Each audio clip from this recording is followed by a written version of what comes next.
Damn, son, where'd you find this? You've got it tuned to KEXP. We're listener-powered radio at 90.3 FM in Seattle. You can find us online around the world at KEXP.org. And today we're streaming live video online at KEXP.org. We've got our good friend Steve Earle in studio. Welcome. How are you? Or welcome back. It's always a pleasure to have you here. It's good to be here. You're a busy fella, and so we get the great pleasure of having you stop by. You've always got something going on. Yeah, well, right now mostly what's going on is this record, but working on the book, and it's late, and this record's coming out, so the tour is going to start the middle of April, and I'm out doing this, going to radio stations and record stores. You're going to tour with the band, but it's super fun to hear these songs with just you and a guitar, and that's what you're doing today. Yeah, I'm going to do the stuff that kind of works like that, and do a few of those, and then maybe something else. All right. Well, the new album's called Terraplane, and looking forward to hearing some songs from that. Maybe you'll throw in an old one as well today. What are you going to kick us off with? This is from the record. This is called the acoustic side of this blues thing. I'm pretty comfortable with and done stuff before, and this falls into that category. It's just sort of somewhere in the Matt Lipscomb thing. And I saw Matt and Lightning in the same room at the same time on several occasions. So come by this kind of honestly.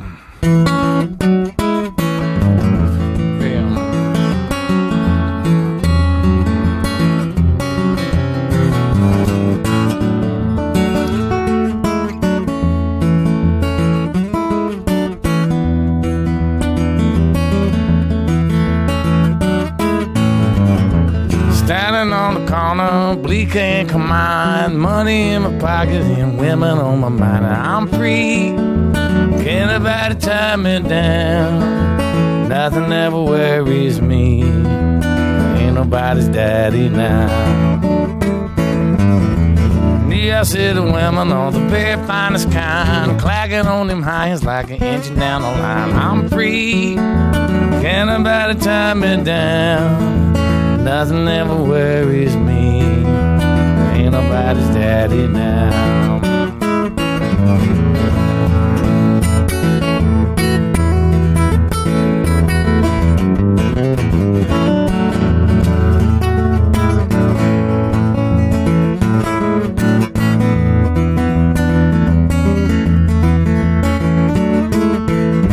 Now I used to have a woman who worried me to death. Her hand was in my pocket and her foot was on my neck. And I'm free, can't nobody tie me down. Nothing ever worries me, ain't nobody's daddy now. Got a baby on the east side, honey on the west. Got a woman up till it's down, that guy's the best. And I'm free, can't nobody tie me down. Nothing ever worries me, ain't nobody's daddy now. What's this, baby?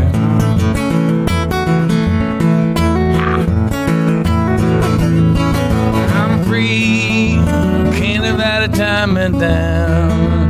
Nothing ever worries me, ain't nobody's daddy now. She gone and I'm free, can't nobody tie me down. Nothing ever worries me, ain't nobody's daddy now.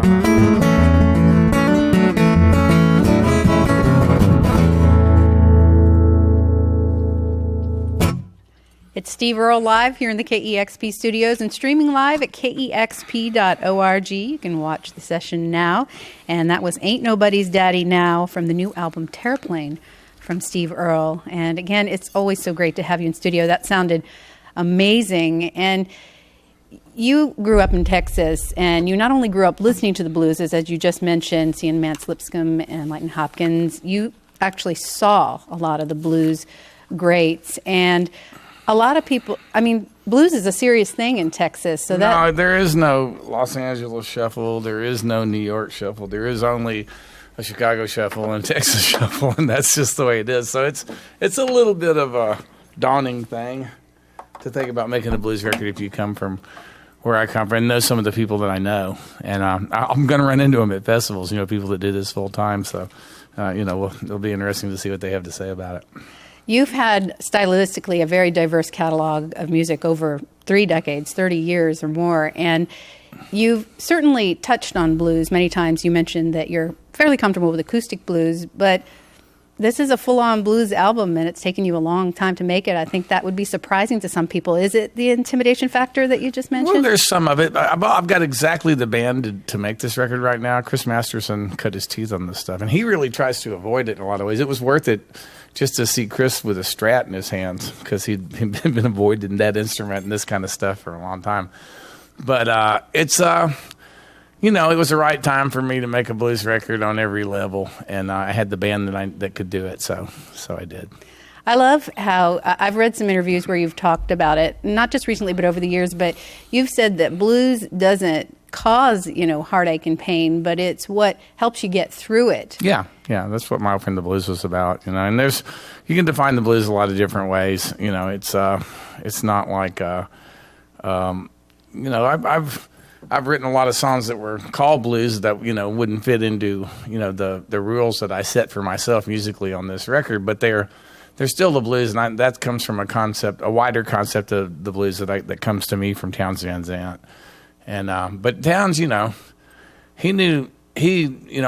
saw Lightning, and was in the same room with him several times. Townes knew him and did the Lightning thing better than almost anybody else I saw as a guitar player. He really understood how it worked.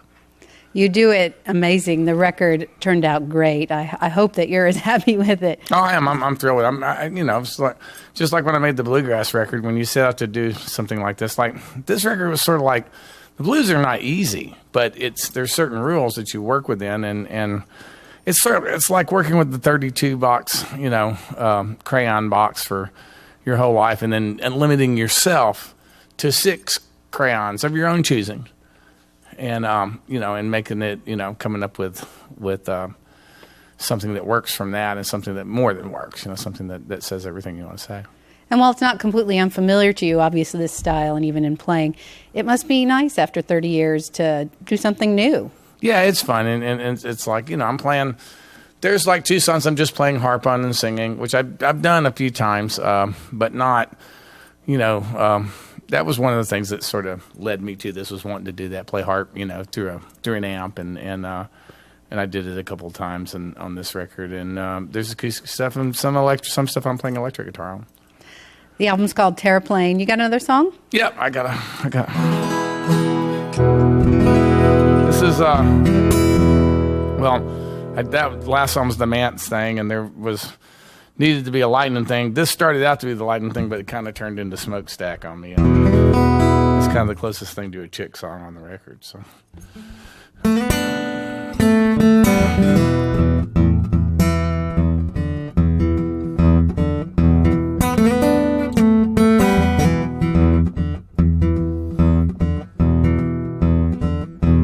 Hey, baby, lay your head down. Hey, baby, lay your head down. Fall like soft rain on the ground. Hey, honey, put your lips on mine. Hey, honey, put your lips on mine. Smooth like silk, sweet like wine. Never had another kiss taste like that. You're the best lover that I ever had. You're the best lover that I ever had. You're the best lover that I ever had.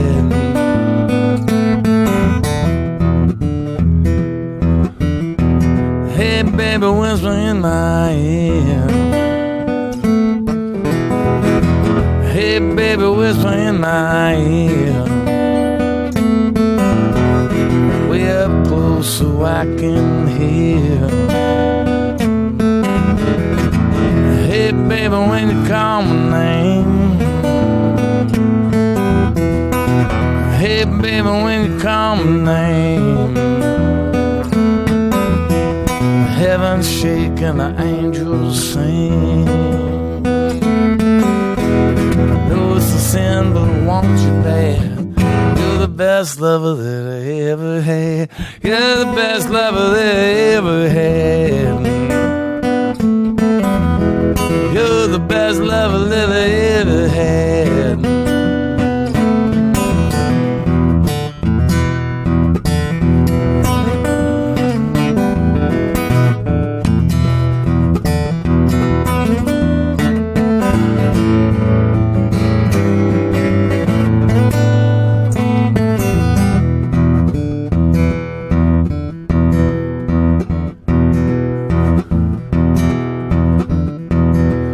baby, won't you let me in?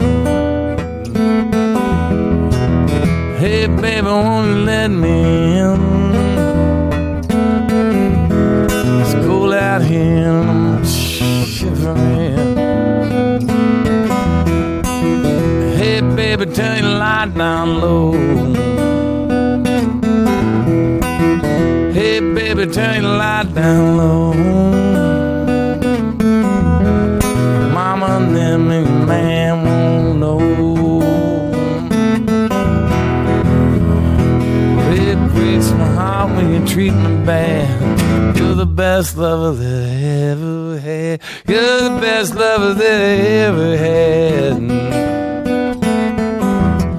You're the best lover that I ever had. You're the best lover that I ever had. You're the best lover that I ever had.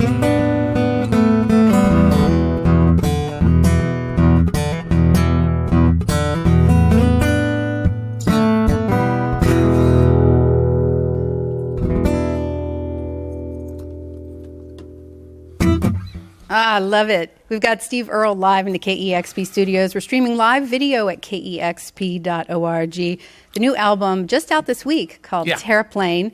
And Steve, you're a masterful storyteller, and Terraplane is such a heartfelt album. Obviously, the blues gives you a lot of material that relates with the listener.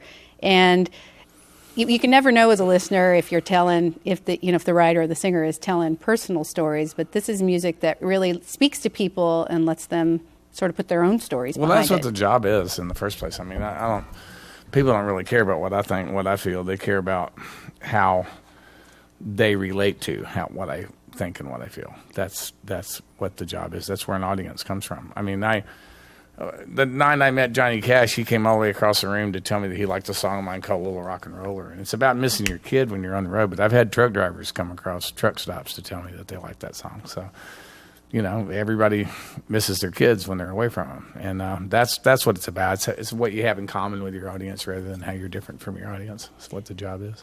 Speaking of on the road, I've read that you wrote some, maybe most of this album on the road. Yeah, I mean, I started the songs like I do a lot of times. The first few things were written and sort of routined out a little bit on sound checks at the end of the last tour. And then, I went out and toured with Sean Colvin some, and then we're going to make a record at the end of this year together. And but then I went to Europe on my own the end of the summer after touring with the band and touring with Sean some and wrapping up for the year and starting to think about another record. And I just decided for artistic and personal reasons that I needed some time to myself. So I took one guitar, one mandolin, and a backpack, and I toured Western Europe. A lot of it by train, most of it by train, and flew when I had to, and to get from point A to point B. I can tell you every train station in the UK that doesn't have a lift, and it's just there's a lot of stuff to drag around. But it was kind of, I hadn't done it like that in a long time. No crew, and set my own stuff up, changed my own strings, and it just and I wrote a lot of lyrics on trains and sitting in airports. Are you sort of a solitary person in that kind of environment, or are you the guy that sits down next to someone, ends up having dinner with someone? And I usually don't. I meet people every once. I've got friends kind of all over the world, so I run into them. I spend a lot of time, even when I'm on the road with the band. I spend a lot of time by myself. It's one of those things that just. I don't drink, so everybody sort of vanishes on days off. I don't ever see anybody on a day off. I'm usually spend those by myself. You love to travel, though. I've spoken with you before about how much traveling inspires your writing and kind of gives you material. Well, sure it does. I mean, I love to travel. Thank God, I spend most of my time doing it. Moving to New York was on purpose, though, because there'll come a day when I won't be able to travel as much, and that was part of it. Was watching my dad get ill and then pass away, and his movements were limited so much the last few years of his life, and I had to ask myself, when I get my wings clipped, or if I get my wings clipped, did I want it to be in Nashville, Tennessee? And the answer was no, and I moved to New York 10 years ago. So the world will come to me there if I ever have to slow down. It's hard to believe it's been 10 years. I remember first talking to you when you just moved there. Yeah, it's 10 years. I love to hear that it suits you so well. Yeah, I love it. I don't know why I didn't go earlier, but I guess it wasn't time for me to go. Steve Earle's live here in the KEXP studios. We're streaming live at KEXP.org, and we would love to hear another song. This is the lightning thing.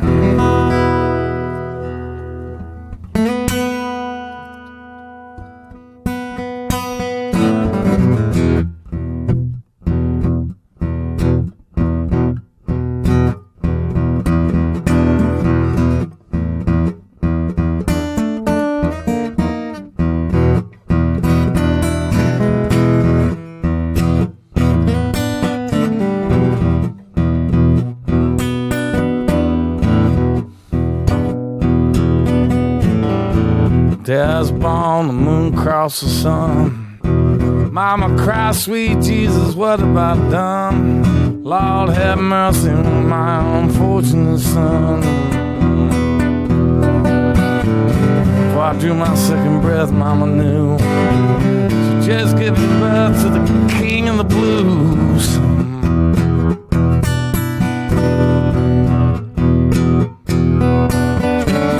On that day somewhere somebody else died, alone in a dark room and nobody cried, 'cause there can only be one and I can't be denied. The outriders told everybody the news. The king is dead, long live the king of the blues.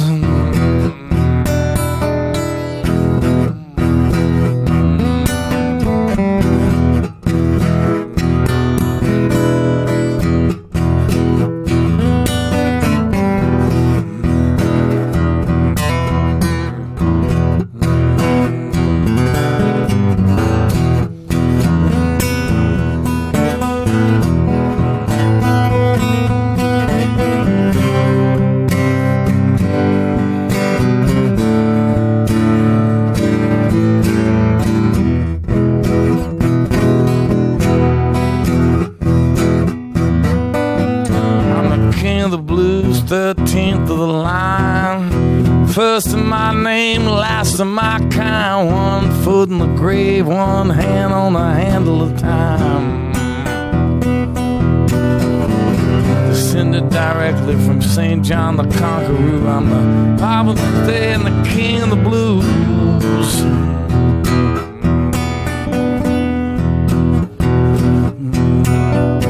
I'm a lover, a fighter, a prophet, a fool. The keeper of competence is the Lord of misrule. A consummate jack of all trades of Dickensian school. They never made no kind of love I couldn't lose. I'm the high priest, the lonesome, and the king of the blues.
I love that one. It's Steve Earle live here in the KEXP studios. Songs from the new album Terraplane, which is great from beginning to end. That is the final track on the album. Been playing that one a ton, and it's so great to hear you perform that by yourself, because that's a pretty rockin' track. Well, that thing works by itself too, though. I mean, I saw Lightning play with bands, and I saw him play by himself a lot. He could do it, but he didn't care. And you do a lot of both. Are you going to tour? I know you've been doing some solo shows. Are you going to tour with the band as well? Oh, yeah, no, this will be the band. We start April 15th in Little Rock, Arkansas. And we'll get here. My guess is going to be July when we get here, like late July probably. I'd like to talk about your songwriting camp, Camp Copperhead, because you've had some great mentors in your life. You mentioned Towns a little earlier. Can you talk about that? It's coming up. Is it its second year? Yeah, second year, July 20th in Big Indy in New York, which is the Catskills. I mean, old-fashioned, dirty dancing Catskills up kind of west side of the mountains. It's cool. It's like the cell phones don't work there. The food's pretty good, and there's an old-fashioned, Catskill camp that's got a hotel in the middle of it, and then there's cabins and other accommodations. You can camp in a tent if you want to. There's different levels of accommodation. The classes are the same, whatever you sign up for. Had 110 students last year, I think. I'm the only teacher. It's basically me beating you about the head and shoulders all day long with what I think I know about songwriting.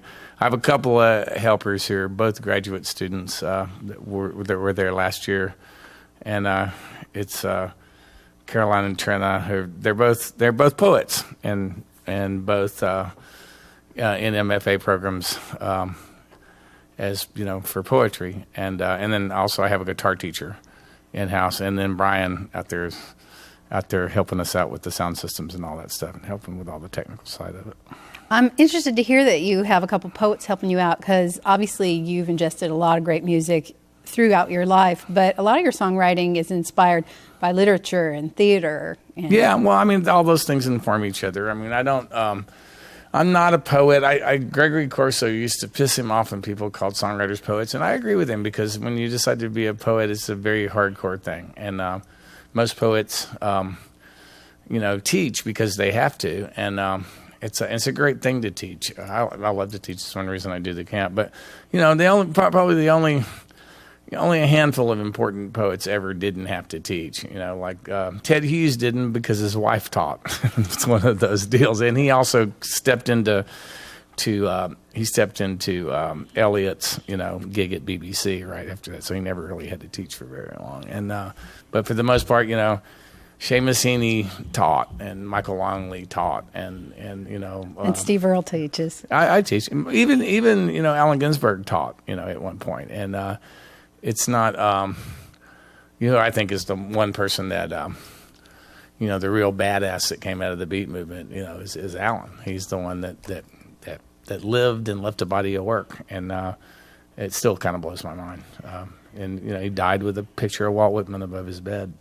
When you're mentoring these kids, do you recommend literature for them, things for them to read? Sure. I mean, there's kids, and we get lots of adults too. I wish I got more kids. We are offering we all are offering 5 scholarships this year, and they're going to probably come in some way or form through the Americana Music Association is how they'll go out there, but they'll be on merit. I'm the judge. I'm going to have some people wade through this stuff that they don't think that I got some people I kind of trust to wade through stuff that they don't think I'll want to listen to and consider, and because we'll get some. But it's a camp. It's not the only way I can afford to take the time to do this is in a camp format, and so you don't have to be a professional songwriter or wanting to be a professional songwriter. Everybody's showing up. Everybody's treated the same, whether I think they're going to grow up to be a great songwriter. The last time we had 110 people, we had probably 10 people that were real songwriters and either earning part of their living from it or ever any chance of them earning part of their living. And one incredible discovery, and one girl who I'm hoping I'm going to offer her one of the scholarships, and if she can come back, because she lives in Scotland. But it's one person I think is really special is going to probably turn out to be somebody you're going to hear about. But it's cool. I love doing it, and all of the other people, the people that some people would dismiss as hobbyists, pay for it for everybody else. So it's one of those things. So everybody gets treated equal, and it's an academic atmosphere. So everybody learns something from it. You at least learn to appreciate songwriting more than you did before you came. Well, you don't have to go on to do it for a living to want to delve into your passions if it's something that's rewarding for you. Yeah, it's an art form, and it's only been It's only been literature. There were lots of people that were certainly capable of writing literature that wrote songs. I mean, songs kind of started out that way, but then, and it's kind of weird. It's going full circle. There was a time when the best songwriters went to Broadway, and I think we're going back to a time when the best songwriters are headed back to Broadway because it's the only place left in the songwriting business where there's any money. And, when Broadway was where the most money was, it attracted the best writers as they grew up, and that stopped being Broadway and started being pop and rock music. Now that business is shrinking all the time, and I think it's going to come full circle and going back to Broadway. I'm certainly trying. I'm developing Washington Square Serenade into a musical intended for Broadway in the long run. I don't know where you find the time. You're doing that. I don't. I just keep doing stuff until I drop, and then you're working on a memoir. Is that right? Yeah, I am. I'm way behind on that. But I have days when I wake up and just don't feel like writing about myself all that much. I try to do it anyway, but it's hard. It makes the going kind of slow. Well, it seems like you can just do something else that day. Do you have a couple? Are there a couple films coming out that you were in? There's one out right now called The World Made Straight that I shot a couple of springs ago in Asheville, North Carolina. It's based on a novel by Ron Rash of the same title. It's me, Noah Wiley, Minka Kelly, Haley Osment, and Jeremy Irvine, who is the lead in it, who's English actor. He was in Warhorse, and he's really good. And it's a pretty good movie. It's available to download or on pay-per-view, on all the systems right now, as far as I know. And I think you can buy it on DVD as well. And it's I'm a bad guy in it. If you want to see me be something like my characters on Treme and The Wire, forget it. I got Minka tied to a bed for about half the movie, pimping her out for drug debts. I'm a pretty bad guy. You like acting, I can tell. I do. It's because it's a writing thing still. I mean, when you go out and when you have to commit to memory words that were written by, David Simon and Tim Blake Nelson, and you go out there and you have to commit them to memory and try to figure out what they mean enough to perform them as a character. You learn a lot about writing. It's so pleasurable to have you here in studio today. We got Steve Earle live on KEXP. You got time for one more song? Yeah, we can do this one, and that way I'll get out of here alive.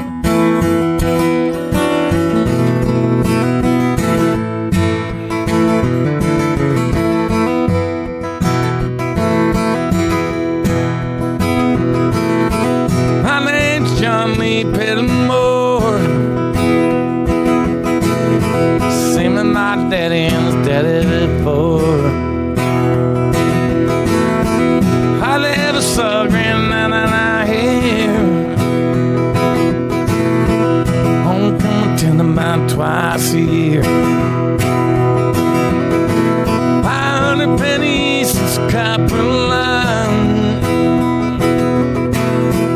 Here my new made moonshine. Now the revenue man on the granddaddy bed, head up a hollow leather thing head. For my time, I've been told, never come back from Copperhead Road.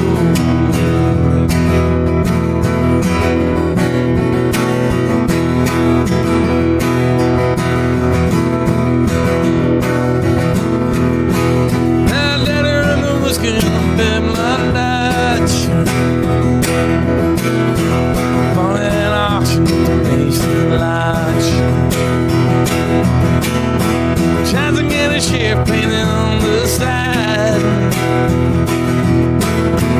shine a coat of primer and look to the side. Him and my uncle throw an engine down. I still remember their rumbling sound.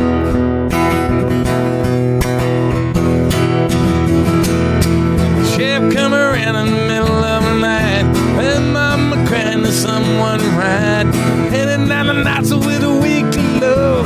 Smell of whiskey burning down Copperhead Road.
holler down Copperhead Road.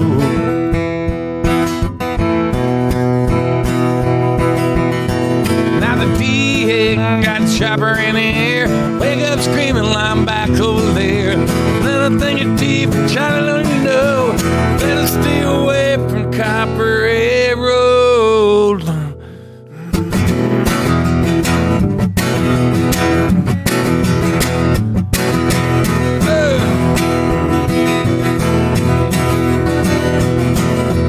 Copperhead Road. Copperhead Road. Copperhead Road.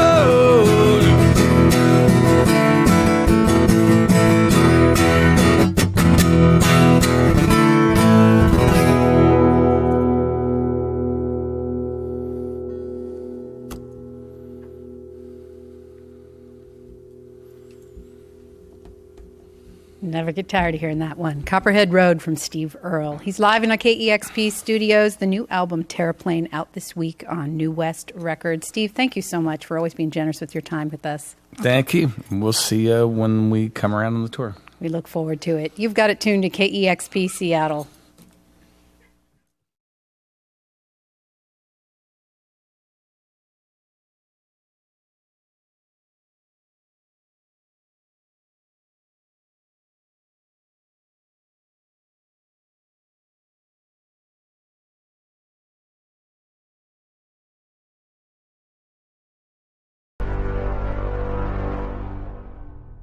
Damn, son, where'd you find this?